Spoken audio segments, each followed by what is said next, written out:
बच्चों नमस्कार। आज हम ज्योमेट्री की दूसरी क्लास स्टार्ट कर रहे हैं। पिछली क्लास में मैंने आपको बताया था कि हम ज्योमेट्री कैसे पढ़ेंगे, आप मेरे साथ ज्योमेट्री कैसे सीखेंगे। मैंने कुछ क्वेश्चंस भी आपको बताए थे, उनमें आपने देखा था कि कितनी आसानी से क्वेश्चन लग जाते हैं। जो आज बच्चे मुझसे जुड़ रहे हैं उनके लिए फिर बता दें कि आप एक निश्चित समय, आपको प्रतिदिन 8 PM पर मेरे वीडियो मिल जाया करेंगे। 8 PM पर जो वीडियो अपलोड होंगे वो एक फाउंडेशन बैच होगा, जिसमें सभी परीक्षाओं की जो तैयारी कर रहे हैं बच्चे वो इसमें आराम से पढ़ सकते हैं। क्योंकि फाउंडेशन बैच का मतलब है आप में मैथ का विकास करना, मैथ की समझ का विकास करना। मैथ को समझना है क्या है क्या मैथ, और जिस दिन इसकी समझ आप में विकसित हो जाएगी उस दिन मैथ आपके लिए सबसे आसान सब्जेक्ट बन जाएगा। आपको कहीं कोई दिक्कत नहीं आएगी। आप 2-3 कॉन्सेप्ट पर ही पूरी मैथ समझने लगोगे। आप इस मैथ की सच्चाई जान जाओगे। आप पढ़ोगे ज्योमेट्री, लेकिन ज्योमेट्री में भी क्वेश्चन बहुत सारे होंगे जिसमें रेशियो का यूज होगा, बहुत सारे क्वेश्चन होंगे जिसमें फ्रैक्शन का यूज होगा, बहुत सारे क्वेश्चन होंगे जिसमें परसेंटेज का यूज होगा। ज्योमेट्री का यूज तो बहुत थोड़ा होगा। तो ऐसे भी क्वेश्चन आएंगे। हाँ, ऐसे भी क्वेश्चन आएंगे कि आपको ज्योमेट्री की अच्छी खासी समझ होनी चाहिए। और जैसा कि मैंने बताया था पिछली इंट्रो क्लास में भी कि आपको मैं 0 से स्टार्ट करूँगा और एक उच्च स्तर तक आपको मुझे ले जाना है। लेकिन इसके लिए नियमित आप 8 PM पर मेरे वीडियो आपको मिल जाएंगे, तो नियमित रूप से देखिए और उन चीज़ों को समझने का प्रयास कीजिए। जब भी आप मेरे वीडियो देख रहे हो तो ये समझने का प्रयास कीजिए कि प्रत्यक्ष रूप से मुझसे पढ़ रहे हैं। आपसे जब मैं कहूँ ये समझ में चीज़ें आई ना आई तो आप उसको हाँ ना में जवाब दीजिए, और उसको दोबारा भी देखने का प्रयास कीजिए। जहाँ कोई चीज़ नहीं समझ में आए आप थोड़ा पीछे जाइए, उस चीज़ को फिर से समझिए। तो अगर आप रणनीतिपूर्वक आगे बढ़ेंगे तो निश्चित रूप से आप समझ जाएंगे। तो ज्योमेट्री की आज ये समझ लो, इंट्रो क्लास पहली थी, आज ये दूसरी क्लास है, लेकिन आज से हम स्टार्ट करते हैं आपको पढ़ाना। तो ज्योमेट्री में आपको सबसे पहले आज तो हम ऐसी कुछ परिभाषाएं बताएंगे जिसमें बहुत कुछ ज़्यादा समझाना नहीं है, लेकिन इसलिए ज़रूरी है क्योंकि कुछ छूट भी ना जाए। दूसरी चीज़, हमें बेसिक जानकारी होनी चाहिए, क्योंकि ये सब चीज़ें तथ्यात्मक रूप से तो भले ही, लेकिन आपका एक बेस तैयार करने में बहुत महत्वपूर्ण भूमिका निभाती है ना। तो इन चीज़ों को हम समझेंगे। तो शुरुआत के 10 मिनट में आपको बहुत ज़्यादा कुछ ऐसी चीज़ नहीं समझाने वाला हूँ, लेकिन उन चीज़ों को आप, छोटी छोटी चीज़ें हैं लेकिन उनको आपको ध्यान दीजिएगा, ठीक। तो शुरुआत करते हैं बिंदु से। बिंदु से बेटा शुरुआत करें अगर, तो बिंदु क्या है? बिंदु से अगर बेटा शुरुआत करें तो बिंदु, एक मिनट थोड़ा पेन बेटा सही कर लें।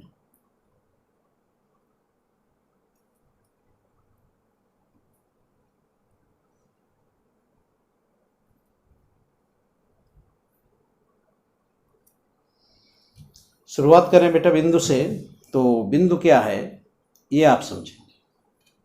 बिंदु अब आपकी पेंसिल जैसे है, तो आपकी पेंसिल अगर मोटी है तो थोड़ा बड़ा बिंदु बनेगा, हल्की है तो हल्का बिंदु बनेगा, उससे हल्की तो उससे हल्का बनेगा। तो बिंदु एक अपरिभाषित है, बिंदु की कोई परिभाषा नहीं है। अगर बिंदु के बारे में सोचा जाए ना, तो इसमें लंबाई होती है, न चौड़ाई होती है, न मोटाई होती है, कुछ भी नहीं होता है। यह स्थिति को दर्शाने मात्र होता है।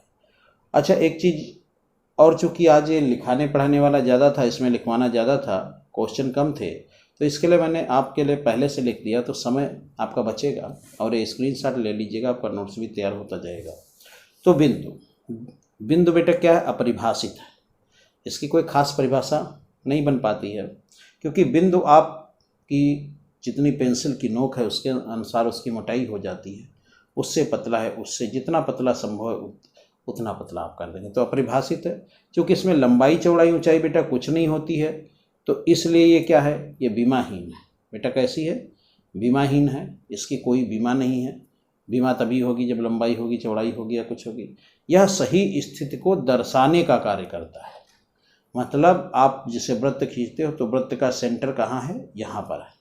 तो ये स्थिति को दर्शाने के काम आता है। तो बिंदु पर इतना ही, इससे ज़्यादा नहीं। अगली बात है, इन थोड़ी थोड़ी बातों, आप जब मेरे साथ आगे बढ़ेंगे तो ये भी दिखेगा कि कुछ चीज़ें आप ऐसी सीखेंगे जिन पर ध्यान पहले आपका नहीं जाता था, कितनी भी साधारण चीज़ हो उसमें भी। अब संरेख बिंदु, संरेख बिंदु कौन होते हैं? जब कोई, ये लिखा है, जब कोई तीन या इससे अधिक बिंदु इस प्रकार स्थित हों को उनसे एक सीधी रेखा खींची जा सके तो उन्हें संरेख बिंदु कहते हैं। तो बेटा एक बात यहाँ सोचने वाली, इसने कम से कम 3 क्यों रखे या इससे अधिक? तो बिंदु कम से कम कितने होने चाहिए? बिंदु कम से कम 3 होने चाहिए। तो 3 बिंदुओं से अगर रेखा एक खींची जा सकती है वो संरेख बिंदु कहलाएंगे। तो कम से कम 3 क्यों, 2 क्यों नहीं? इसलिए बेटा क्योंकि 2 आप कहीं भी बिंदु खींच रख दो उससे तो लाइन खींची ही जा सकती है, लेकिन 3 आप कहीं भी रख दोगे तो उसमें ऐसा संभव नहीं है, एक देखो छूट रहा है। या 3 से ज़्यादा रखोगे इधर उधर कहीं भी तो उसमें भी संभव नहीं है कि सीधी रेखा आप नहीं खींच पाओगे। बात समझ आए? लेकिन 2 में संभव है, 2 किधर को भी रख दीजिए एक सीधी रेखा खींच जाएगी। बात समझ रहे हैं? तो इस प्रकार से बेटा आपका कोई लैंग्वेज वाला क्वेश्चन अगर बने तो ये बिल्कुल बन सकता है कि भैया कि कम से कम कितने बिंदु होने चाहिए संरेख है, तो 1 में लिख दे 2, तो 2 में नहीं, क्योंकि 2 बिंदु कहीं भी होंगे उनको तो एक रेखा खींची ही जा सकती है। दोनों कम से कम 3 या 3 से अधिक। बात समझ गए? अब असंरेख की अगर बात करें तो बेटा सेम असंरेख है। जो चीज, जब बिंदु संरेख नहीं होंगे तो वही बिंदु असंरेख होंगे। तो इसमें भी कम से कम कितने बिंदु चाहिए? इसमें भी कम से कम 3 बिंदु चाहिए, कम से कम 3 बिंदु चाहिए, क्योंकि 2 तो सदैव संरेख होते हैं। अब ऑप्शन में आ गया लैंग्वेज वाले क्वेश्चन में कि 2 बिंदु सदैव संरेख होते हैं, तो ये बात बिल्कुल सही है। 2 बिंदु सदैव संरेख होते हैं, बात बिल्कुल सही है। अब कोई लिख दे 3 बिंदु सदैव संरेख होते, तो ऐसा नहीं है, क्योंकि 3 बिंदु संरेख होते भी हैं और नहीं भी होते हैं, क्योंकि एक ही रेखा पर होंगे तो संरेख होंगे, एक रेखा पर नहीं होंगे तो संरेख नहीं होंगे। बात समझ गए मेरी? तो यही छोटी छोटी बातें आपको समझनी है। तो बिंदु, संरेख बिंदु, असंरेख बिंदु समझ गए। हम बिल्कुल आपका एक्स्ट्रा समय बेटा नहीं लेंगे, क्योंकि हम चाहते हैं आपका ज़्यादा से ज़्यादा चीज़ें, जहाँ रुकने की आवश्यकता होगी वहाँ हम 1-1 घंटा रुकेंगे, लेकिन फालतू में आपको नहीं वो करते हैं। अब रेखा की बेटा परिभाषा है। तो रेखा क्या है? रेखा बेटा ऐसे होती है, अगर खाली इसको ऐसे ही जान लो तो इतना ही बहुत है। ऐसे इन दोनों नोकों का मतलब, मैंने कहा 0 से, जो बच्चे बिल्कुल शुरुआती स्तर पर हैं उनको भी मैं बता रहा हूँ। तो इसमें इन दोनों नोकों का बेटा क्या तात्पर्य है? दोनों नोकों का तात्पर्य है कि ये इधर भी अनंत तक बढ़ सकती है और इधर भी अनंत तक बढ़ सकती है। इसमें कोई लिमिट इसकी नहीं, कोई अंत्य बिंदु नहीं है। तो इस प्रकार से रेखा एक ऐसी ज्यामितीय आकृति है जिसमें केवल लंबाई होती है, चौड़ाई और मोटाई ना हो, रेखा कहलाती है। इसमें केवल लंबाई होती है। अब रेखा में केवल लंबाई होती है, ठीक है। अब रेखा की जो ये लाइन है, इसकी जो मोटाई खींचते हो आप, ये तो आपकी पेंसिल पर निर्भर करेगा। तो फिर बात है वो मोटाई है नहीं, उसमें सिर्फ लंबाई है। लेकिन ये आदर्श स्थिति संभव भी नहीं, कुछ खींचोगे तो मोटाई कुछ ना कुछ तो होगी। तो इसीलिए इसे भी अपरिभाषित की श्रेणी में रख सकते हैं। लेकिन इसमें आप समझिए कि वो पेंसिल की जितनी नोक की जितनी मोटाई होगी उतने से उसे दर्शाएंगे, लेकिन इसमें सिर्फ लंबाई होती है और यह भी एक बीमी है। जब लंबाई है तो एक बीमा है इसमें, तो इसमें एक बीमा है। कौन वाली? लंबाई वाली। अब लंबाई असीमित बच्चे क्यों होती है? लंबाई असीमित इसलिए होती क्योंकि इधर भी ये रुकती नहीं, इधर भी ये रुकती नहीं। जब रुकती नहीं किसी तरफ तो कितनी भी लंबी हो जाती, तो असीमित होती है। अच्छा, अंत बिंदु नहीं होता है इसमें बेटा, अंत बिंदु कोई है नहीं। ये इधर भी अनंत तक बढ़ सकती, इधर भी, तो अंत बिंदु भी कोई नहीं है। तो ये दोनों पॉइंट एक दूसरे के पूरक जैसे हैं। लंबाई असीमित है, ये भी वही चीज़ कहता है। अंत बिंदु नहीं, ये भी वही चीज़ कहता है। रेखा बिंदुओं का समुच्चय बेटा, अगर ये बिंदु इतने घने रखे जाएं, इतने घने रखे जाएं कि इनके एक बिंदु पथ बन जाता है, तो उसे ही तो रेखा कहते हैं। तो रेखा बिंदुओं का समुच्चय, समुच्चय मतलब बेटा समूह है। इसको प्रदर्शित करते कैसे हैं रेखा को? तो जैसा कि आप जानते हो, कोई जैसे ए बी रेखा है, तो ए बी रेखा हो गई, और इसमें चूंकि ये ऐसे रेखा होती है तो प्रदर्शित भी ऐसे करते हैं। ए बी लिख दें, उसके ऊपर क्या बना दें? रेखा का चिन्ह बना दें। बात समझ गए होंगे। मुझे ज़्यादा इस पर रुकना नहीं है, अभी आपके क्वेश्चन बहुत अच्छे अच्छे आगे बेटा करवाएंगे। रेखा का खंड, रेखा का खंड नाम से ही स्पष्ट है, रेखा खंड, रेखा खंड का मतलब रेखा का खंड। तो अगर कोई रेखा है उससे कोई टुकड़ा काट लिया जाए, खंड का मतलब यही तो होता है टुकड़ा, टुकड़ा काट लिया जाए तो उसे रेखा खंड कहते हैं। अब अगर ये काट लिया गया तो इसका अंत बिंदु एक ये है और एक ये है, तो इस प्रकार से रेखा खंड में अंत बिंदु होते हैं दो। और अगर अंत बिंदु मतलब इधर भी अंतिम बिंदु इधर भी अंतिम बिंदु, तो यानी कि इसकी लंबाई सीमित है, तो इसकी लंबाई निश्चित होती है या सीमित होती है। तो अंत बिंदु बेटा इसमें दो होते हैं, एक इधर एक इधर। बीमा एक ही होती है क्योंकि लंबाई होती है। लंबाई बेटा सीमित होती है। लंबाई सीमित क्यों होती है? जब अंत बिंदु है तो अगर इतनी है तो इतनी ही लंबाई होगी। ये भी बेटा बिंदुओं का समुच्चय है, ज़्यादा को समझाने के जो इतने समूह है मतलब बिंदुओं का, छोटे छोटे बिंदु बनाओ, उसी से तो रेखा भी बनेगी, रेखाखंड भी बनेंगे। इसको प्रदर्शित कैसे करते हैं? जो रेखाखंड ऐसे बनती है ना तो उसको प्रदर्शित भी वही बनाकर कर देते हैं। बात समझ गए होंगे ना बेटा? बताइए, समझ गए ना? कुछ भी बेटा कठिन नहीं। अभी महत्वपूर्ण चीज़ें आगे आएंगी, मैंने कहा है औपचारिक रूप से ये बता रहा हूँ। अब बेटा रे किरण क्या है? आप याद करो कि आपके मकान में बल्ब लगा है, बल्ब लगा है, बल्ब से बहुत सी किरणें उठती हैं, तो ऐसे भी जाती हैं, ऐसे भी जाती हैं, ऐसे भी जाती हैं, ऐसे भी जाती हैं, ऐसे भी जाती हैं, चारों तरफ को जाती हैं। लेकिन उसका जहाँ से निकल रही वो बिंदु स्थिर है, तो एक अंत बिंदु तो होता है, इसके इधर तो नहीं है, लेकिन जिधर जा रही है उधर अंत बिंदु नहीं होता है। तो रे किरण का मतलब है कि इधर जो जा रही इधर नोक होती है। तो इसको प्रदर्शित कैसे करते हैं? ऐसे प्रदर्शित करते हैं, मतलब एक तरफ ये तो कितना भी जा सकती, यहाँ इसका अंत बिंदु है। तो आपकी बातें स्पष्ट हो गई होंगी। बीमा एक है जो लंबाई है, अंत बिंदु एक है ये इधर वाला, लंबाई असीमित है। बेटा लंबाई असीमित क्योंकि एक तरफ अगर ये एरो बना है इसका मतलब इधर कितनी भी दूर जा सकती, तो उससे भी लंबाई असीमित हो जाएगी। बिंदुओं का समुच्चय है, वही बात है। प्रदर्शित कैसे करते हैं? वही किरण का ए बी पर बना दीजिए। अब ए बी बेटा कोई जरूरी नहीं है, आप अगर एम उसके नाम रख दोगे तो एम हो जाएगा। बात समझ रहे हैं? तो इस प्रकार से बेटा हो गया। अब है संगामी रेखाएं। बेटा बस एक एक मिनट इन चीज़ों को समझाता हूँ, इनमें कुछ ज़्यादा समझना है नहीं। संगामी रेखा क्या है?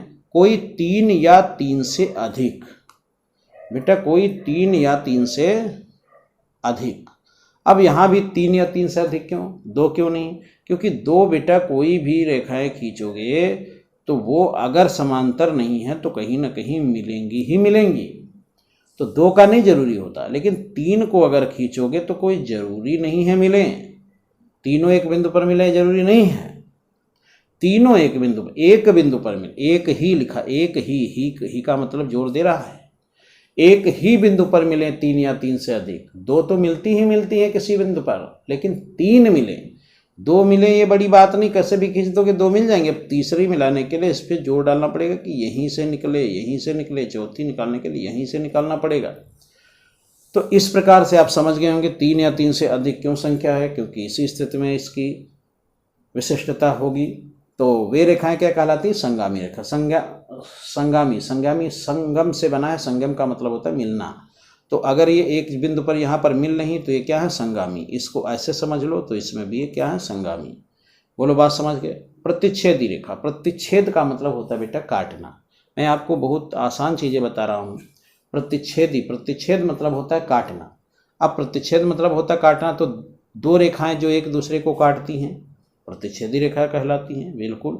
अब 2 रेखाएं ऐसे हैं, ये एक दूसरे को काटेंगे तो काटने वाली रेखाएं कहलाएंगी। काटने वाली रेखा को अच्छी भाषा में क्या कहा? प्रतिच्छेदी रेखा कहा। और जो ये कटान बिंदु होता है, ये कटान बिंदु जो होता है ये क्या होता है? ये प्रतिच्छेद बिंदु होता है। प्रतिच्छेद मतलब काटने वाला बिंदु होता है। बेटा समझ गए? तो ये आप सब स्क्रीनशॉट ले लीजिएगा, आपको परिभाषाएं वगैरह सभी लिखी मिल जाएंगी। तो चलिए हम आगे बढ़ते हैं। अभी 2 मिनट और रुकिए, कोड भी निपटा दे, फिर आएगा। अच्छा, जब संपूर्ण कोड और पूरा कोड आएगा वहाँ से अच्छी चीज़ें आ जाएंगी आपकी। तो अगला बेटा देखो आपका एंगल क्या, कोड क्या, ये समझो। जब एक ही बिंदु से 2 किरणें खींची जाए तो उस बिंदु पर उन दोनों किरणों के बीच एक झुकाव होता है, उस झुकाव को ही कोण कहते हैं। बेटा एक रेखा ये खींची गई, एक रेखा नहीं किरण कह लो, एक ये किरण एक ये किरण, ये आपका बिंदु है, इसको कहेंगे शीर्ष। और ये जो झुकाव है इसको कहेंगे कोण, और जो ये दो भुजाएं हैं इसको कहेंगे, इसको क्या कहेंगे, इसको कहेंगे भुजा।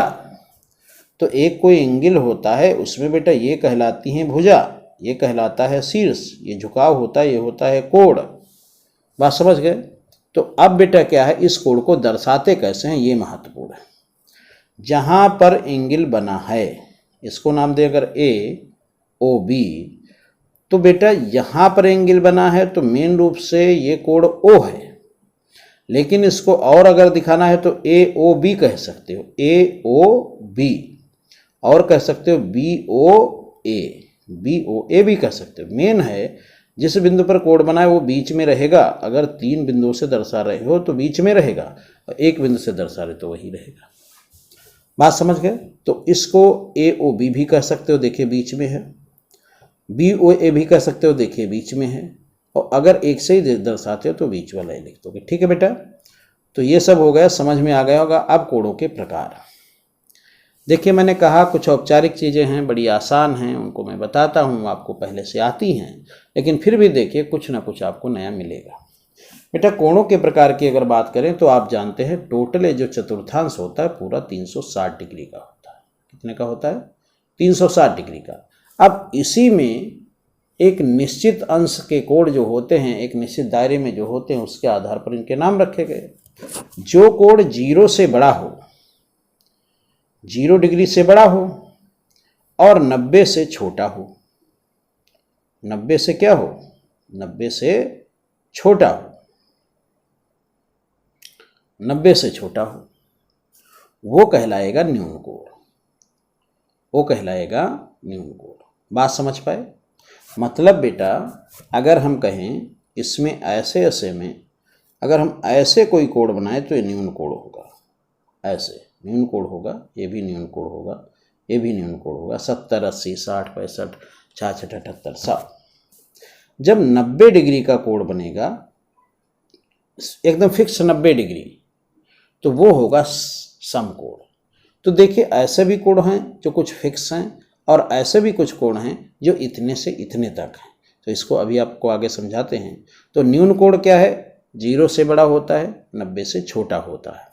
आप देखें कि ऐसे ही कोण बनेगा, ये ऐसे से अंदर होगा, इस प्रकार बनने से बेटा ये अंदर होगा, मतलब इसका झुकाव कहीं यहाँ, कहीं यहाँ, कहीं यहाँ, कहीं ऐसे होगा। बात समझ रहे हैं? तो ये है आपका न्यून कोण। समकोण फिक्स है, कितना? 90 होता है। ये सीधे जैसे आपके चौराहे की 2 रोडें जैसे नहीं होती हैं, तो इसमें जो ये बनता है, ये जैसे आपके रूम के 2 एक कोने में 2 एक लंबाई एक चौड़ाई जब मिलती है तो 90, तो ये 90 है, ये फिक्स है। न्यून कोण फिक्स नहीं, वो 0 से लेकर 0 से ऊपर और 90 से नीचे तक होता है।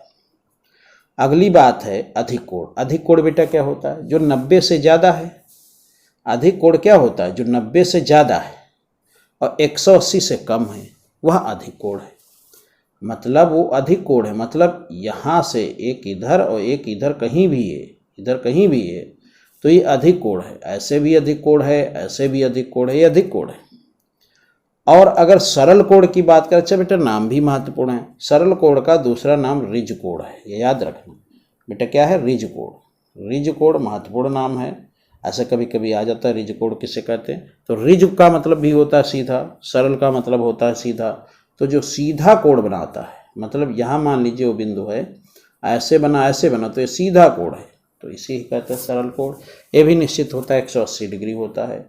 अब बृहत्त कोण, परवर्ती कोण, एक बार ये आया है क्वेश्चन, शायद यूपी टेट में आया है। मैंने कहा सभी परीक्षाओं के लिए है, अभी आपकी फंडामेंटल बैच है, तो एसएससी जीडी, यूपीपी, लेखपाल, सुपर टेट, टेट सभी के लिए है, एसएससी सबके लिए है। एसएससी स्तर तक आपको मेंटेन करवा दूंगा। तो नीचे वाले ना सोचे, नीचे वाले समझे तो आपको बहुत फायदा होने वाला है।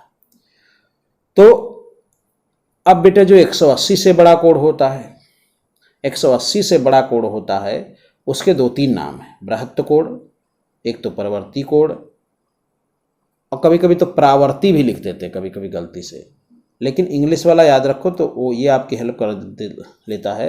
रिफ्लेक्स एंगल, रिफ्लेक्स मतलब होता ही परावर्तन है। और ये ऐसे देखो, है ना।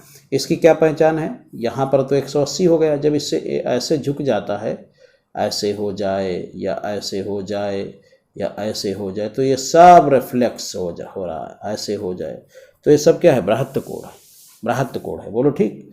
बृहत्त कोण कितना है, 180 से लेकर 260 तक है। अब इसमें बेटा 270 वाली कोई बॉर्डर लाइन नहीं है, बात समझ गए। अब बेटा पूर्ण कोण क्या है, मतलब पूर्ण का आप क्या समझ रहे हैं, संपूर्ण। संपूर्ण मतलब एक राउंड पूरा घूम जाना, यहाँ से लेके यहाँ तक हो गया, ये हो गया 360, इसे कहते हैं पूर्ण कोण या संपूर्ण कोण, इंग्लिश में कहते हैं कंप्लीट एंगल। अच्छा, अब एक बात और जानने वाली है, जीरो कोण और संपूर्ण कोण में क्या अंतर होता है। जीरो में बेटा जब भी जीरो कोण दिखाया जाएगा तो ऐसे दिखाया जाएगा, अब इसमें एक ये हो गई, दूसरी इसके ऊपर दूसरी किरण हो गई। अब इसमें पूछे कोई कितने का कोण, तो बताइए शून्य कोण। लेकिन अगर वो इसी चीज़ को दिखाए, दूसरी इसी के ऊपर है, अगर ये ऐसे करके दिखाए, मतलब घूम के पूरी आई तब उस पर पड़ गई, तो इसका मतलब होगा 360 कोण, परवर्ती को आपका पूर्ण कोण या संपूर्ण कोण। बात समझ गए। जीरो कोण में ये राउंड नहीं होगा, और इसमें पूर्ण कोण में ये ऐसे राउंड दिया होगा, क्योंकि जीरो कोण में मतलब वहीं पर दोनों पड़ गई बिना चले, और संपूर्ण कोण का मतलब 360 घूमने के बाद उस पर पड़ गई। बात समझ गए। तो अगर इसको थोड़ा और ध्यान से समझें, अगर इसको बेटा थोड़ा और ध्यान से समझें तो समझो क्या हुआ, ऐसे है ये चतुर्थांश। अब इसमें 0 से 90 के पहले तक रहा न्यून कोण, 90 पर हो गया सम कोण, 90 से 180 तक रहा अधिक कोण, और 180 पर हो गया रिज कोण या सरल कोण। अब 180 से बेटा 270 मत सोचिए, 270 पर नहीं, सीधे 180 से लेकर 360 तक इतना जो दायरा है, चाहे ये कोण ऐसे जाके बने, ऐसे जाके बने, चाहे ऐसे जाके बने, ये ऐसे ऐसे, तो इसको रिफ्लेक्टिव एंगल कहेंगे, रिफ्लेक्स एंगल कहेंगे, परवर्ती कोण कहेंगे या बृहत्त कोण कहेंगे। और जब ये बेटा इसी पर पड़ जाए तो इसे कहेंगे संपूर्ण कोण। बात समझ गए होंगे बेटा।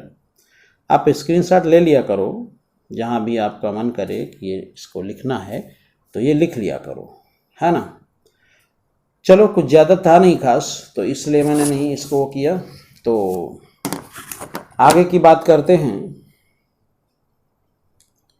शून्य कोण हो गया। अब यहाँ से बेटा महत्वपूर्ण है, जो आपके समझने लायक है, और हम इसमें समझाएंगे बहुत चीज़ें, ठीक। तो शुरुआत करते हैं। पूरक कोण या कोटि पूरक कोण। अब पूरक कोण नाम भी महत्वपूर्ण है, मैं ये बता रहा था। पूरक कोण, पूरक कोण याद रखिए, पूरक कोण। पूरक को कोटि पूरक भी कहते हैं, अब ये याद रखना है बेटा। और इसको इंग्लिश में क्या कहते हैं ये भी जानना बहुत ज़रूरी है, कॉम्प्लीमेंट्री एंगल्स।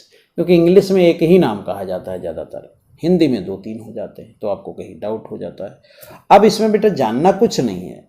पूरक कोण का मतलब है ऐसे दो कोण जिनका योग, जैसे मान लीजिए एक कोण है आपका x और एक है y, तो इन दोनों का योग होगा 90 डिग्री। बस इतनी छोटी सी बात है, लेकिन सवाल इस पे अच्छे अच्छे आपको मिलेंगे। तो जिन दो कोणों का योग 90 होता है वे एक दूसरे के पूरक कोण कहलाते हैं। हाँ, यह ध्यान देने योग्य है कि इसका पूरक ये, तो इसका पूरक ये। जैसे 30 और 60 दोनों का योग 90 है, तो 30 का पूरक कोण 60 और 60 का पूरक कोण 30। बात समझ गए। वे एक दूसरे के पूरक कहलाते हैं, उनका योग होता है 90। अब बेटा अब इस बिंदु पर थोड़ा चर्चा कर लेते हैं। अब पूरक कोण या कोटि पूरक कोण, अगर नाम आप ध्यान रखें तो इसमें कुछ ज़्यादा नहीं, इतनी ही छोटी सी बात है कि भैया दोनों कोण ऐसे होने चाहिए कि उनका योग कितना होना चाहिए, 90। अब इसमें यह ध्यान रखना, जैसे 30 और 60 दोनों का योग 90 है, तो वे एक दूसरे के क्या हैं, एक दूसरे के पूरक कोण हैं। लेकिन सवाल बेटा इन पर बहुत अच्छे अच्छे बन जाते हैं, अनुपात भी उसमें ले आया जाता है, भिन्न भी उसमें ले आया जाता है, और सवाल इसी कारण से बच्चे नहीं लगा पाते हैं क्योंकि वो अनुपात को वह नहीं समझ पाते हैं, भिन्न को नहीं समझ पाते हैं। ठीक है, बहुत प्रकार से सवाल आप मेरे साथ देखेंगे आगे की क्लास में कि इस पर कितने प्रकार के सवाल बनते हैं, और आप हर जगह अनुभव करेंगे, हाँ यार ये तो बात तो सही है। जैसा कि मैंने अभी शुरुआत में जिक्र किया था कि बिल्कुल ज्योमेट्री की आपको एक इसका कॉन्सेप्ट क्लियर होना चाहिए, लेकिन कहीं कहीं आप देखेंगे कि रेशियो, फ्रैक्शन, परसेंटेज और अन्य चीज़ों का बड़ा महत्व है। यहाँ से तो केवल इतनी ही जानकारी इस टॉपिक में, जैसे कोटिपूरक कोण में ले लें तो इतनी ही जानकारी है कि दोनों कोणों का योग 90 होता है। अब सवाल इस पर कितने प्रकार के बन सकते हैं और आपके लगाने का ढंग क्या होगा, वो मैथ की समझ। तो अगली बात बेटा करते हैं, कोटिपूरक कोण हो गया, संपूरक कोण की बात करते हैं। संपूरक कोण, संपूरक कोण का भी इंग्लिश याद कर लीजिए, सप्लीमेंट्री एंगल्स। संपूरक कोण वे कोण होते हैं जिनका योग x और y है। देखो तो इन दोनों कोणों का योग यहाँ कितना होता है, 180। बिल्कुल कोटिपूरक जैसा है, वहाँ योग 90 होता है। बेटा कोटिपूरक में दोनों कोणों का योग कितना होता है, कोटिपूरक में 90 होता है, और समपूरक में कितना होता है, समपूरक में 180 होता है। आपको ध्यान रखना है, समपूरक में 180 होता है। ठीक, तो अब इसमें भी फिर वही बातें कही जा सकती हैं कि इसमें भी अनुपात, भिन्न, प्रतिशत और अन्य चीज़ों को जब मिलाकर आपके सामने इसका क्वेश्चन लाएगा तो बहुत से जो बच्चे जिनको मैथ कठिन लगती है उनको कठिन लगता है, बल्कि इसमें कुछ नहीं होता है। मौखिक सवाल लगता है, संपूरक कोण का सिर्फ इतना है कि इन दोनों कोणों का योग 180 होता है। अभी जल्दी ही ऐसे क्वेश्चन आएंगे जो आपको मैं करवाऊंगा। अभी इतना ही समझ लीजिए, कोटिपूरक कोण का मतलब है या पूरक कोण का मतलब है दोनों का योग 90 और संपूरक कोण का मतलब है 180। आसन्न कोण, आसन्न से तात्पर्य होता है बेटा जुड़ा होना, एंड कोण का मतलब कोण। तो ऐसे कोण जो आपस में जुड़े होते हैं आसन्न कोण कहलाते। अब जब जुड़े होंगे तो क्या होगा, तो एक ये एंगल एक ये एंगल, तो ये उभयनिष्ठ भुजा हो गई, ये उभयनिष्ठ शीर्ष हो गया। देखिए ये उभयनिष्ठ शीर्ष हो गया, ये उभयनिष्ठ भुजा हो गई, और एक एंगल ये यक्ष एक एंगल ये वाई है। देखो जुड़े हैं कि नहीं जुड़े, दोनों उभयनिष्ठ भुजा तभी तो है। तो ऐसे दो एंगल जो जुड़े होते हैं आपस में, तो उसमें एक भुजा दोनों में उभयनिष्ठ होती है और शीर्ष भी उभयनिष्ठ होता है, तो इन दोनों कोणों को एक दूसरे का क्या कहते हैं, आसन्न कोण कहते हैं, आसन्न कोण कहते हैं। अब कोणों का रैखिक युग्म, ये भी बड़ा महत्वपूर्ण है। कोणों का रैखिक युग्म से तात्पर्य है बेटा बिल्कुल नाम, बहुत चीज़ों के नाम बहुत चीज़ें स्पष्ट कर देते हैं। रैखिक का मतलब होता है सीधी रेखा, युग्म का मतलब होता है जोड़ा। तो कोणों के ऐसे जोड़े जो दोनों मिलाकर क्या एक रैखिक बना दें, रेखा पर बना दें, मतलब उनका योग कितना हो जाएगा, 180। तो एक कोण x एक कोण y, दोनों को जोड़कर कितना आएगा, 180। अब नाम समझ गए होंगे रैखिक क्यों रखा गया। रैखिक मतलब है रेखा से सीधा, तो देखिए सीधा पूरा एंगल बन गया 180 क्या, बोलो ठीक। तो ये भी बड़ा काम आना है, तो इसको थोड़ा ध्यान रखिएगा। चलिए शीर्षाभिमुख कोण बहुत आसान है। जब दो प्रतिच्छेदी रेखाएं ऐसे ऐसे एक दूसरे को काटती हैं, आप देख रहे हैं साइड में, तो इधर का जो ये कोण बनता है और इधर का जो ये कोण बनता है एक दूसरे के शीर्ष अभिमुख कोण हैं, और इधर का जो ये कोण बन रहा है, इधर का ये जो कोण बना है, ये भी एक दूसरे के शीर्ष अभिमुख कोण हैं, शीर्षाभिमुख कोण हैं। और ये शीर्षाभिमुख कोण आपस में बराबर होते हैं, तो A = B and angle C = angle D।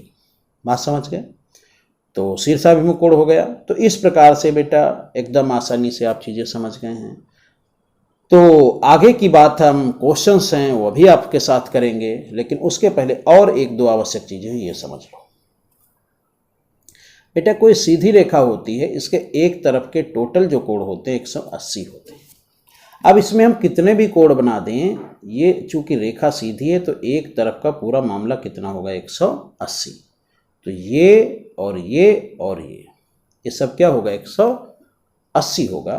तो इस प्रकार से ये 180 है एक तरफ का। तो आपको इसका अच्छा पूरी ज्योमेट्री में बड़ा यूज होगा कि एक तरफ के सभी कोणों का योग कितना होता है, 180 होता है। ठीक, ये सरल कोण से भी आप जानते हैं, रिज कोण से भी आप इस चीज़ को जानते ही हैं। तो ये होता है शीर्षाभिमुख कोण, आपको अभी बताया है ना। तो अब चलिए शुरू करते हैं क्वेश्चन, और अच्छे से जो आपने अभी सीखा है उसी के आलोक में सीखिए। आज इसमें क्वेश्चन सिर्फ किसके हैं बेटा, आपके कोटिपूरक कोण और संपूरक कोण है। फिर जो कल की क्लास होगी उसमें आज जितना भी पढ़ाया है, बिंदु, रेखा, ये सब चीज़ें पूरक, कोटि पूरक, रैखिक, इन सब से संबंधित क्वेश्चन होंगे, अच्छे अच्छे क्वेश्चन होंगे, तो उनको हम कल लगाएंगे। लेकिन आज अभी कुछ सवाल लगा लेते हैं जिसमें आप देखेंगे, और अभी से शुरुआत होती क्वेश्चन लगाने की, ठीक है। तो उस कोण का माप ज्ञात कीजिए जो स्वयं का पूरक हो। अब देखिए इसकी भाषा समझना, उस कोण का माप ज्ञात कीजिए जो स्वयं का पूरक हो, जो स्वयं का पूरक हो, मतलब इसमें इन ऑप्शनों में से एक ऑप्शन कोई होगा जो सही होगा, मतलब ऐसा कोण जो स्वयं का पूरक हो। तो भैया पूरक का मतलब दोनों का योग 90 होना चाहिए। तो एक कोण x अगर एक कोण y, दोनों का योग 90 होता है, ये तो आप जानते हैं पूरक में या कोटि पूरक में। तो कहता ऐसा कोण जो स्वयं का, मतलब यहाँ भी उतना ही हो, यहाँ भी उतना ही हो, और दोनों का योग हो जाए 90। तो आप समझदार हैं, 45 यहाँ होगा, तो 45 और दूसरा भी अगर 45 हो, उसका अगर कोटि पूरक देखे वो भी 45 हो, तो बात बन गई 90 की। तो इस प्रकार से उस कोण का माप ज्ञात कीजिए जो स्वयं उसका पूरक हो। तो मतलब 45 बेटा होगा, 45 स्वयं का भी 45 होगा, तो दोनों क्या हैं, कोटि पूरक है। बात समझ गए भाई, स्वयं उसका पूरक है, मतलब 45 और 45 ही तो एक ऐसी संख्या है जो इन दोनों को मिलाकर 90 बनता है। तो उसकी ये बात है। अगला सवाल, यदि एक कोण अपने पूरक का 5 गुना है तो इसका माप ज्ञात कीजिए। आप जानते हो वो कहता है एक कोई कोण है और एक कोई उसका पूरक है, मतलब कोटि पूरक।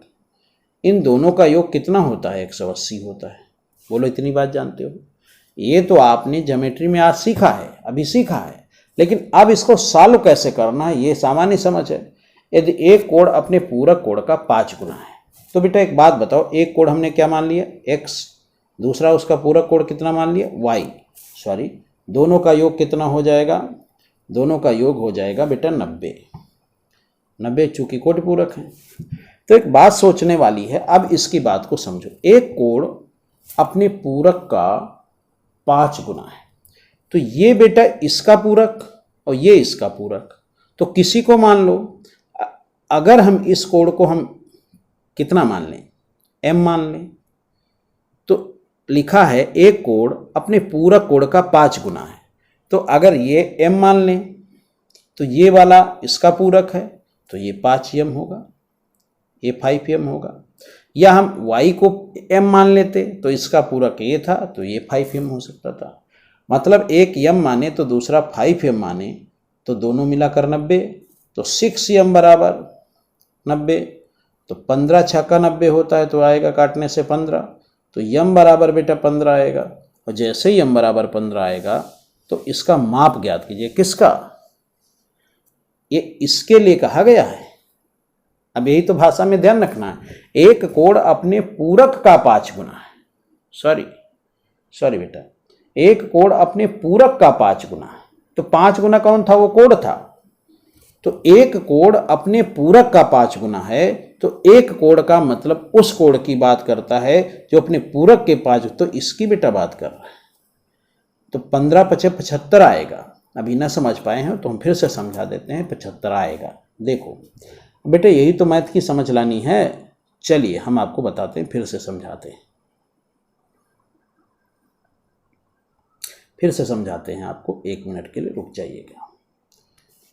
चलिए बेटा बात ये है, कहता एक कोण अपने पूरक कोण का 5 गुना है, इसका माप ज्ञात कीजिए। जो बेटा इसका शब्द है ये किसके लिए है, एक कोण अपने पूरक कोण के 5 गुना है, तो उस कोण के लिए है जो अपने पूरक कोण का 5 गुना है। तो इसमें एक ये है, एक ये है, तो ये इसका पूरक है और ये इसका पूरक है। अब एक को तो लेके चलना पड़ेगा। तो मान लीजिए पूरक ये कोण है और इस कोण की बात की जा रही है, इस कोण की बात की जा रही है, और इसका पूरक ये है, ठीक। तो कहता है एक कोण अपने पूरक कोण का 5 गुना है, तो पूरक कोण अगर m मान लें तो वो कोण हो जाएगा 5m। बेटा सिर्फ शब्दों का खेल है, इन दोनों का योग 90 होगा। अब बताइए 6m बराबर कितना होगा, 90 डिग्री। तो बेटा m बराबर कितना होगा, 90 को जब 6 से काटोगे तो 15 डिग्री आएगा। अब आपको कहता वह कोण बताइए, तो कोण ये कोण की बात हो रही थी, तो इसका मान पूछ रहा है, तो 15 5 75। बात समझ पाए बेटा? यहाँ पूरक या कोटिपूरक कोड में ज़्यादा ज्ञान की जरूरत नहीं है। यहाँ इस क्वेश्चन की भाषा जो है उस पर आपको ध्यान देना है। और जो अगर किसी वैसे तो आसान सवाल हैं, अगर कोई बच्चा गलती करता है तो इसी में गलती करता है, वो इसकी भाषा को नहीं समझ पाता है। कहता एक कोड अपने पूरक कोड का 5 गुना है। जो ये पूछ रहा है ना, ये कोड जो पूछ रहा है वो 5 गुना है। तो हम इसको अगर दूसरे वाले को यम मान लें तो ये 5m हो गया। अब यम का अगर मान पता चल गया तो 5m पता कर लेंगे। अगर पूछता उसका पूरक कोड बताइए तो यम वाला बताते अब, मतलब y। बात समझ गए? चलिए अगले क्वेश्चन की बात करते हैं। यदि एक कोड अपने संपूरक कोड का 1/3 है, फिर यहां देखिए, यदि एक कोड की बात हो रही है जो अपने संपूरक कोड का 1/3 भाग है के बराबर है। मतलब एक कोड है, एक कोड क्या मान लो बेटा, ए मान लें, और इसके संपूरक कोड का, और इसका संपूरक कोड कौन मान लें, बी मान लें। अब कहता एक कोड अपने संपूरक कोड का 1/3 है। अब 1/3 जब बेटा है तो कैसे मानो, इसको मान लो m या इसको मान लो x, अपने संपूरक कोड का 1/3। तो संपूरक कोड कितना हुआ, संपूरक कोड अगर x मान लो तो ये तो 1/3 है, तो x/3 हुआ। बोलो यही तो, एक तो ये तरीका है। यदि एक कोड अपने संपूरक कोड का 1/3 है, बात समझ रहे हो, एक कोड है तो हमने वो कोड क्या माना, वो कोड माना a, और इसका संपूरक क्या माना, संपूरक माना b। हाँ बिल्कुल, a अगर उसका संपूरक है तो उसका संपूरक है, लेकिन हमें उत्तर निकालना है इसलिए ये कोड मानते हैं, इसका संपूरक b मानते हैं। अब कहते हैं संपूरक कोड का 1/3 है, तो इसको अगर x मानेंगे तो इसका 1/3 x/3 निकलेगा। तो इसकी माप ज्ञात कीजिए। अब चूंकि बेटा ये दोनों संपूरक कोड है इसलिए इनका मान 180 होगा। तो इनको जब जोड़ोगे तो 180 जब बेटा करोगे तो इसको एलसीएम लोगे तो 4x/3 बराबर 180। तो इस प्रकार से 4 से काटोगे 45 आएगा, x बराबर 135 आएगा। तो इसकी माप ज्ञात कीजिए। इसकी मतलब उस कोड की, तो ये तो पूरक का मान निकला है, कोड तो x/3 है, तो इसका अगर x/3 करोगे मतलब 135 का 1/3 भाग करोगे तो बेटा 45 ही तो आएगा। कितना आएगा बोलो, 45 आएगा आपका, ये सही। एक तो ये तरीका लगाने का, दूसरा क्या तरीका लगाने का, दूसरा भिन्न की भाषा, और यही सबसे अच्छा है। 1/3 को हम 1/3 लिख सकते हैं कि नहीं। और आप जानते हो मैंने भिन्न में मानक के कॉन्सेप्ट में सेक्शन ए में जाइए, आपको मानक के कॉन्सेप्ट में सब समझाया है। जब भी भिन्न होती वो सदैव किसी के सापेक्ष होती है। तो 1/3 किसका, संपूरक कोड का। तो ये भिन्न बेटा सापेक्ष है संपूरक कोड के, तो 1/3 किसके, संपूरक कोड के, और जिसके सापेक्ष होती वो नीचे होता है। तो ये संपूरक कोड हो गया 3, संपूरक कोड हो गया 3। तो दूसरे क्या जिक्र है, एक कोड, तो वह कोड हो गया 1। बोलो ठीक, ये क्या है, ये मानक के कॉन्सेप्ट में मैं बताता हूँ, ये हिसाब है। अगर संपूरक कोड 3 है तो वह कोड 1 है, ये हिसाब है। अब इन दोनों का योग यहाँ तो भैया 4 है, असली में कितना होता है, 180 होता है। पूरक और उसका एक कोड और उसका संपूरक 180 होता है। तो भैया इस 4 का मतलब है 180 डिग्री। तो अगर देखा जाए 1 डिग्री का मतलब हुआ 45, 1 डिग्री का मतलब हुआ 45। तो अगर वह कोड पूछा जाए तो 1 है तो यह होगा 45 डिग्री, अगर संपूरक पूछा जाए तो होगा 3 है तो इसका भी 45 गुना तो 135। तो आपका उत्तर कौन आएगा, आपका उत्तर आएगा बेटा ये आएगा उत्तर आपका 45 डिग्री। बात समझ पाए। यदि एक कोड अपने संपूरक कोड के 1/3 भाग के बराबर है तो इसकी माप ज्ञात कीजिए। आप समझ गए होंगे बात को। बेटा इस टॉपिक में अगर पूरक संपूरक की बात करें तो थोड़ी सी बात है। पूरक का मतलब कोटिपूरक, उनका दोनों का योग 90, और संपूरक का मतलब 180, इनका दोनों का योग 180।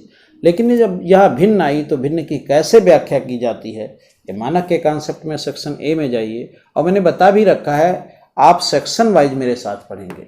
अगर अभी कुछ बच्चे जुड़े हैं जो ज्योमेट्री पढ़ते हैं तो उसके पहले मैंने सेक्शन ए में मानक का कॉन्सेप्ट वगैरह बता रखा है, उसको आप पूरा पढ़िए। सेक्शन बी में मैंने रेशियो आदि बता रखा है, उसको आप पढ़िए चैप्टर वाइज। सेक्शन सी में परसेंटेज बता रखा है, उसको पढ़िए। तो आप अगर नए जुड़े हैं तो ज्योमेट्री की तो रोज़ 8 साढ़े 8 बजे क्लास कीजिए ही कीजिए, उसके साथ 1 घंटा निकालिए, सेक्शन ए से शुरू कीजिए और रोज़ एक वीडियो देखिए, और इस प्रकार से निश्चित रूप से आपकी मैथ अच्छी हो जाएगी। तो बात समझ गए बच्चे? तो इसमें क्या है, मौखिक सवाल लगेगा। संपूरक कोण का 1/3 है, इसका मतलब 1/3 है, तो इसका मतलब 3 अगर संपूरक है तो 1 वो कोण है, तो दोनों 4 हुए, होना तो चाहिए 180। कितने गुने का मामला है? 45 गुने का मामला है। चलिए आगे की बात करते हैं। एक कोण अपने पूरक कोण से 80 कम है, कोई दिक्कत नहीं, इसका भी एक कॉन्सेप्ट आपको बताते हैं। सबसे पहले एक कोण और पूरक कोण। मैंने बताया एक कोण मानिए ए है और उसका पूरक क्या है? बी है। हम जानते हैं, आपके मन में आ रहा होगा ये इसका संपूरक, ये इसका पूरक है तो उसका पूरक है, बिल्कुल सही है, लेकिन यहाँ तो लेके चलना पड़ेगा। तो एक कोण मान लिया हमने है बेटा ए, और उसका क्या बेटा कितना पूरक कितना है? बी है। बात समझे? तो यहाँ एक बात जो नहीं कह रहा है, सिर्फ पूरक शब्द से पता चलती है कि इन दोनों कोणों का योग है 90। दोनों कोणों का योग कितना है? 90। अब इसमें कहता है जो कोण है अपने पूरक कोण से 28 कम है। बेटा कौन कम है? ये कोण कम है 28, किससे? इससे। तो अब यहाँ भी 2 रास्ते इस सवाल को लगाने के हैं। एक तो x वाले पदों में है, तो इसको अगर इसमें जो कोण है अपने पूरक कोण से 28 कम है, तो अगर इसको हम x मान लें तो ये 28 कम है तो x माइनस 28 होगा, और जब दोनों को जोड़ेंगे तो ये 90 के बराबर हो जाएंगे, क्योंकि एक कोण ये उसका पूरक है और ये चूंकि पूरक से 28 कम है तो ये होगा। तो जब दोनों को जोड़ोगे तो 2x माइनस 28 बराबर 90, तो 2x बराबर 90 में 28 उधर जाएगा तो 108, 90 10 118 बेटा 118 सॉरी 118 तो x बराबर कितना आएगा? 2 पंचे 10, 2 पंचे 10 और 2 नाम 18, 59। तो ये तो बेटा x का मान आया, तो इसकी माप ज्ञात कीजिए। किसकी? उस कोण की। तो वो भैया कोण तो x माइनस 28 है, तो इससे अगर हम 28 घटा दें तो 1 और 3 31 आएगा। कितना आएगा? 31। बात समझ पाए बेटा? एक कोण हमने माना a और उसका पूरक माना b, दोनों का कोण का योग कितना है? 90। अब कहता है जो कोण है अपने पूरक से 28 कम है, तो वह कोण किस पे आश्रित? अपने पूरक पर। तो पूरक अगर x है तो उससे 28 कम होगा, तो 28 कम लिखा। अब जब दोनों कोण मान लिए तो इनको दोनों को एक में जोड़ोगे तो 90 के बराबर होगा, चूंकि पूरक है। देखो कंप्लीमेंट्री लिखा है इधर, तो पूरक है, तो x की वैल्यू आ गई 62। अब अगर वो पूछता है कोण तो इसका मतलब इसको पूछता है x माइनस 28, अगर संपूरक पूछता तो ये पूछता। बात समझ गए? अच्छा, दूसरा रास्ता क्या है मैं जिसका जिक्र कर रहा था? दूसरा रास्ता ये है कि बेटा जब कोई चीज़ हो 2 लोगों में बांटनी, या 3 में भी होती, 4 में भी होती, लेकिन 2 की बात बता रहे हैं। अगर कोई चीज़ हो, जैसे मान लीजिए आपके पास 80 रुपये हैं, 2 लोगों में बांटने, 80 रुपये हैं, 2 लोगों में बांटने, एक आदमी को 10 ज़्यादा मिलने हैं, तो क्या करते हैं? 80 से पहले 10 जिसको ज़्यादा मिलने होते उसके लिए निकाल के रख लिए जाते, फिर कितना बचा? 70। अब जो 70 बचा है इसी को 2 जगह बांटना है, तो कितना आएगा? 35 और आपका 35। तो जिसको ज़्यादा मिलना होता उसमें हम क्या करते हैं? वो 10 जोड़ देते, तो एक को मिला 45 और दूसरे को मिला 35। बात समझ गए?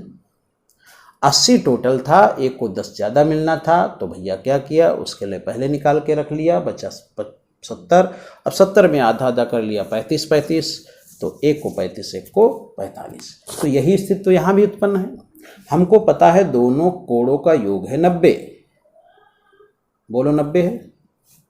90 में एक को 28 कम मिलना है कहो, या एक को 28 ज़्यादा मिलना है कहो, तो 28 निकाल के रख लो। 90 से 20 निकालो 70, 8 और निकाल लो 62 बचेगा। 62 बचेगा। अब इसको बराबर बराबर बांट दो, 31 आएगा। अब जिसको ज़्यादा मिलना है उसमें 28 जोड़ देना, और 1 तो 31 रहेगा। तो अब आपको देखो क्या कहना, पूरक कोण से 28 कम है, तो जो पूरक कोण है वो 28 ज़्यादा है, तो आपका वो कोण जो है वो 31 ही है, पूरक कोण में 28 जुड़ेगा। बात समझ पाए? तो आपका उत्तर कितना होगा? आपका उत्तर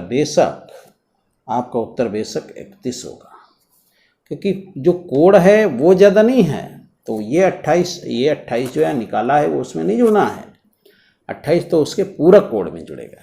ठीक बात समझ गए भाई? 2 कोण पूरक कोण हैं तो उनका योग तो 90 होगा, ये पता है, उसने भले नहीं बताया अलग से। अब कहता है उसका पूरक से 28 कम है, यानी कि उसका पूरक 28 ज़्यादा है, तो पूरक के लिए 28 निकाल के रख दीजिए। बचा कितना? 62 को 31 बांट लोगे तो 31 वो कोण हो गया, उसके पूरक में 28 ज़्यादा हो जाएगा। बात समझ गए? चलिए आगे बढ़ते हैं। एक कोण अपने पूरक कोण से आधे से 30 अधिक है तो कोण का माप ज्ञात कीजिए। एक कोण अपने पूरक कोण के आधे से 30 अधिक है। अब देखिए बात को समझिए। अब यहाँ भी पूरक कोण का मतलब तो 90 दोनों का योग होता है, लेकिन आधे से 30 अधिक है, तो बात को जरा समझिएगा। एक कोण, तो कोण माना बेटा ए, इसका पूरक कितना माने बी, तो आप लिख सकते हैं एक, ये बेटा एक है ए कोण, और इसका बेटा क्या पूरक कौन है? बी। अब इसकी बात समझिए। एक कोण अपने पूरक कोण के आधे से 30 अधिक है, तो अब बेटा एक पूरी मैथ के लिए मैं बताता हूँ कि ये होता किस पे कौन आश्रित है। अगर मैं कहूँ मेरा धन आपके धन का आधा है, तो मतलब है आप अपना बता दो तो उसका आधा मेरा हो जाएगा, तो मेरा धन निर्भर करता है आपके धन पर। तो एक कोण अपने पूरक कोण के आधे से, मतलब पूरक कोण की जानकारी हो तो वो कोण पता चल जाएगा। तो पूरक कोण हम कितना मान लें? x मान लें, और अगर भिन्न में नहीं जाना चाहते हो तो 2x मान लो, क्योंकि इसका जब आधा निकालोगे तो x आएगा। तो एक कोण हमने मान लिया 2x, उसका आधा होगा x। कहता एक कोण अपने पूरक कोण के आधे से 30 अधिक है, तो ये आधा है, तो ये इससे 30 अधिक है, तो x + 30 हुआ। ये बात ये कह रहा है। तो ये हो गया ये कोण, और ये हो गया इसका, ये हो गया कोण, और ये हो गया इसका पूरक कोण। ये है बेटा पूरक कोण, वो तो उसका आधा है। तो कोण माप ज्ञात कीजिए। अब बेटा क्या है, एक कोण हो गया x + 30 और एक कोण हो गया 2x। x नहीं है कोण पूरक वाला, वो तो उसका आधा है। तो इस प्रकार से जब इन दोनों को जोड़ेंगे, चूंकि पूरक है तो 90 आएगा, तो 3x प्लस आपका 30 बराबर 90, तो इसको उधर ले जाओगे 60 आएगा बेटा। तो x बराबर कितना आएगा? 20 आएगा। कितना आएगा? 20 आएगा। तो x बराबर बेटा 20 आएगा। तो कोण की माप ज्ञात कीजिए, इसकी माप ज्ञात कीजिए, इस कोण की माप ज्ञात कीजिए। तो x का मान 20 आया है, 20 यहाँ रखोगे तो इसमें जोड़ोगे तो 50 हो जाएगा। तो आपका ऑप्शन सही है डी। बात समझ गए? तो इस प्रकार से कोई भी टॉपिक हम लेके चलेंगे, पूर्णतः आपको समझाने का प्रयास करेंगे, पूर्णतः चीज़ों को आप समझेंगे और मेरी उन गहरी बातों को समझने का प्रयास कीजिए। जैसे मैंने बताया कि पूरक कोटिपूरक छोटी सी बात है, सवाल को समझना कैसे, उसकी लैंग्वेज को कैसे हैंडल करना है, और आपने सेक्शन ए सेक्शन बी में जो मेरे साथ सीखा है वो सब यहाँ यूज होना है कि कौन किस पे आश्रित है, वैसे मानना शुरू करोगे। और ये सब मैंने उसमें बताया बेटा। तो section A section B section C तो जरूर देख डालिए, और इसको एक निश्चित समय पर अपने देखते रहो। अब एक कोण इतना है, उसका पूरा कोण इतना, तो ये तो बहुत आसान है। मतलब एक कोण बेटा है 2x - 10, और दूसरा उसका पूरा कोण कितना है? x - 5। अब जब वो पूरक कह ही रहा तो इसका मतलब दोनों का योग कितना हुआ? 90। तब तो साधारण बात है 90। तो इनको जब जोड़ेंगे तो 3x आएगा, इधर का 15 आएगा, बराबर बेटा 90 आएगा। अब ये आपका 3x आएगा, ये 15 उधर जाएगा तो 105 हो जाएगा। तो x बराबर कितना आएगा बेटा? 35 आएगा। 35 आएगा। तो उसने क्या पूछा है? उसने पूछा तो x का मान, तो x का मान बेटा 35। ये सवाल हो गया। तो बहुत आसान है। तो बात बच्चे समझ गए? एक कोण का मान ज्ञात कीजिए जो स्वयं अपने साथ मिलकर एक संपूरक कोण बनाता है। बेटा फिर वही बात, एक कोण माना a और उसका संपूरक माना b। कहता है एक कोण ऐसा ज्ञात कीजिए जो स्वयं अपने साथ मिलकर, तो ये कोण है, और ये स्वयं मतलब x, फिर तो ये दोनों क्या बनाएंगे? ये दोनों बनाएंगे संपूरक, मतलब 90 180। तो इस प्रकार से 2x बराबर 180 तो x बराबर 90। इसकी कोई ज़रूरत नहीं है, ऐसे ही समझ लो। तो एक कोण ऐसा ज्ञात कीजिए जो स्वयं अपने साथ मिलकर एक संपूरक कोण बनाता है। तो 90 है, फिर 90 मिलाओगे तो 180 बनेगा, तो 90 आपका उत्तर है। बात समझ गए? तो बिल्कुल बेटा आसान है, इतना आसान है कि आप आसानी से चीज़ें समझ सकते हैं। मेरी इन बातों को ध्यान रखना। अगर ये जैसे किस पे कौन आश्रित है, इसको यक्ष माना तो उसको इतना किया, या मानक का कॉन्सेप्ट कि भिन्न का 1/3 है तो 3 के सापेक्ष है तो 3 हुआ संपूर्ण, एक आपका संपूरक और 1 हुआ कोण। तो ये सब चीज़ें हैं जो आपकी गणित की समझ है, इसको आप जब मेंटेन करोगे तो निश्चित रूप से ये चीज़ें बड़ी छोटी हो जाएंगी। इस टॉपिक में क्या है, पूरक कोण और कोटिपूरक कोण मतलब, और संपूरक कोण में क्या है, उसमें तो संपूरक में 180 होता है, कोटिपूरक में 90 होता है। छोटी सी बात है, लेकिन अगर गणित आपको आती होगी तो इससे कितना भी जटिल सवाल बनाया जाए आप लगा लेंगे। तो आप बात समझ गए होंगे। निश्चित रूप से आप ऐसे ही मेरे साथ जुड़े रहेंगे, अच्छे से समझते रहेंगे, और आप 1 महीने जब मेरे साथ जुड़े रहेंगे, और अगर आप ये मेरी बात माने कि section A, section B, section C के सारे वीडियो अगर आप देख लें जाके, तो आपको ये चीज़ जो आज मैं समझाया हूँ ये बहुत अच्छे से समझ में आएगी। क्योंकि सेक्शन ए में अगर आप मानक के कॉन्सेप्ट वाले वीडियो को 2-3 बार देख लेते हैं तो पूरी मैथ में यूज होना है। आप अगर उसमें रेशियो में देख लेते हो, रेशियो को, और सेक्शन सी में परसेंटेज को, तो आपको ये तो सब जगह यूज होना। तो निश्चित रूप से बेटा एक रणनीति बनाइए, और आपको अच्छे से मैं तैयार करवाऊँगा। फाउंडेशन बैच है तो इसमें कॉन्सेप्ट आपको पहले पढ़ाऊँगा, फिर उससे संबंधित क्वेश्चन करवाऊँगा, फिर एक पूरा टॉपिक जब हो जाएगा तो उससे बहुत सारे क्वेश्चन करा दूँगा। तो अगली वीडियो में इसकी जो जितना आज पढ़ाया है तो इसकी सब की एक बहुत अच्छे क्वेश्चंस आपको करवाऊँगा। लेकिन उसके पहले आपको अभी रेखा, समांतर रेखा वगैरह पढ़ाएंगे, उसके बाद हम क्वेश्चंस पढ़ाएंगे। तो अगला टॉपिक होगा समांतर रेखा पर, उसमें आप मुझसे बहुत कुछ सीखेंगे।